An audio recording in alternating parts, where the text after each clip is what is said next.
Syria's ally Russia has carried out further airstrikes on parts of Syria in an attempt to halt the advance of anti-government rebels who've taken control of the country's second city, Aleppo. The Syrian army says it's preparing a counter-offensive against the Islamist forces who've taken the city in a surprise offensive. Syria's President Bashar al-Assad has welcomed support from Iran and Russia in the fight against the surprise rebel offensive in the north of the country. West Asia is on the boil again, only this time in a different country, Syria. It is witnessing intense fighting. An old conflict has flared up again.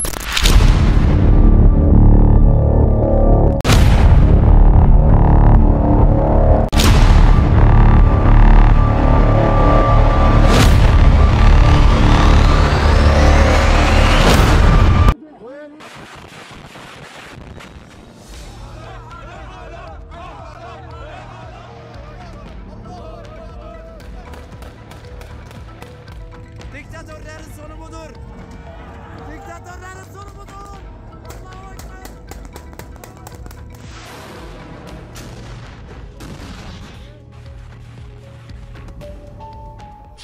नाज़रीन, पिछले कई रोज से लेकर international media का focus Syria के ऊपर है। इसकी वजह यह है कि सीरिया में पिछले कुछ रोज से कुछ अनएक्सपेक्टेड हुआ है। कुछ ऐसी चीज़ें हुई हैं जिसके बारे में कोई सोच भी नहीं सकता था। सीरिया के अंदर सिविल वॉर चल रही थी पिछले काफ़ी अरसे से लेके, और इस सिविल वॉर में बेसिकली दो धड़े बने हुए थे।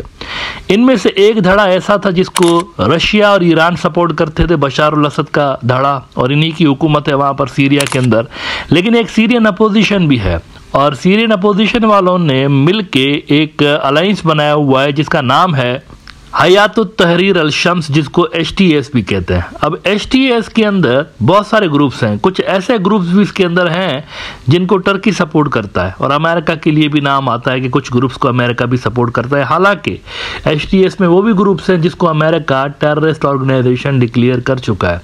तो इन दोनों की असल में लड़ाई काफ़ी अरसे से लेकर चलती रही, और पलड़ा जो था लड़ाई के अंदर वो भारी रहा ईरान और रशियन जो फोर्सेस हैं उनका।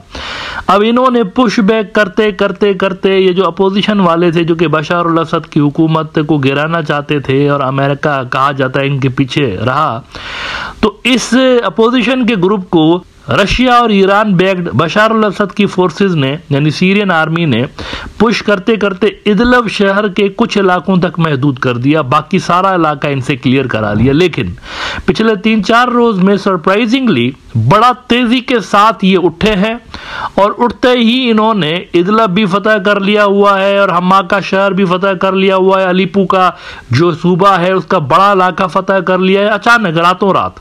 अब इस पर सारी दुनिया हैरान है कि ये क्या हो रहा है भाई, इतना तेजी के साथ किस तरह से डेवलपमेंट्स हो रही हैं, इतना तेजी के साथ अचानक से ऐसा क्या हुआ है। अच्छा, इसको कुछ लोग लेबनान की लड़ाई के साथ भी जोड़ के देख रहे हैं, मिडिल ईस्ट के अंदर जो बाकी लड़ाई चल रही है उसके साथ भी जोड़ के देख रहे हैं। मीनवाइल हुआ यह है कि रशिया और ईरान भी एक्टिव हो गए यहाँ से, और उन्होंने भी बशार अल असद की जो फोर्सेस जो कि मार खा रही थी अलीपो के प्रोविंस के अंदर, उनकी एड के लिए, उनकी इमदाद के लिए उन्होंने भी अपने साजो सामान और फौजी वगैरह भेजना शुरू किए हुए हैं।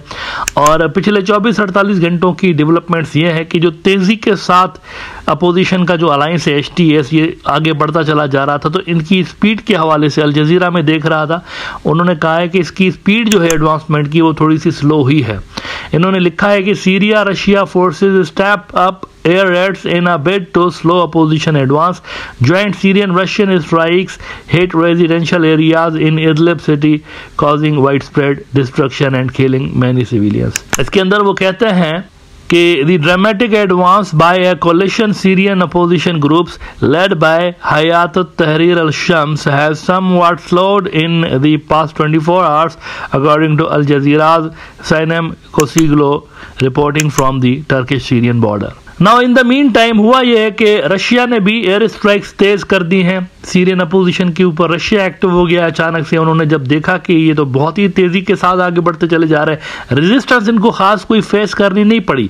इसकी वजह ये बताई जा रही है, वो कह रहे हैं कि ये बड़ा रिलैक्स बैठे हुए थे, इंटेलिजेंस फेल्यूर है डेफिनेटली बशार अल असद की जो फोर्सेज हैं उनका भी, और रशिया का भी ऑब्वियसली, वो बिजी हैं यूक्रेन के अंदर बहुत ज़्यादा, तो यहाँ सीरिया के अंदर शायद वो इतना ज़्यादा फोकस नहीं कर रहे थे, तो उनका भी इंटेलिजेंस फेल्यूर कहीं ना कहीं पे है। उनको पता नहीं चला कि इतना बड़ा जो पुश है वो प्लान किया जा रहा है। अब जब इन्होंने देखा है कि ये सारी कार्रवाइयां हो रही हैं तो रशिया ने भी स्ट्राइक्स तेज कर दी हैं। ऑब्वियसली वो सीरियन गवर्नमेंट को बचाने के लिए, रशिया उनका इत्तेहादी है बशार अल असद का और ईरान, तो यहां से भी काउंटर आ रहा है। और at the same time diplomatic level पर भी कोशिशें तेज हो चुकी हैं। ईरान के जो डिप्लोमेट्स हैं टॉप के, वो गए हैं टर्की और वहां पर इस मसले का डिप्लोमेटिक सोल्यूशन निकालने की कोशिश की जा रही है। अब उम्मीद यह है कि जो फाइटिंग थोड़ी सी स्लो डाउन हुई है पिछले 24 घंटों के अंदर, तो उम्मीद ये की जा रही है कि आने वाले दिनों में इस अचानक से ये जो एस्केलेशन लेवल हाई हुआ है इसके अंदर कुछ ठहराव आता हुआ नजर आएगा और चीज़ें कूल डाउन होना शुरू हो जाएंगी सीरिया के अंदर।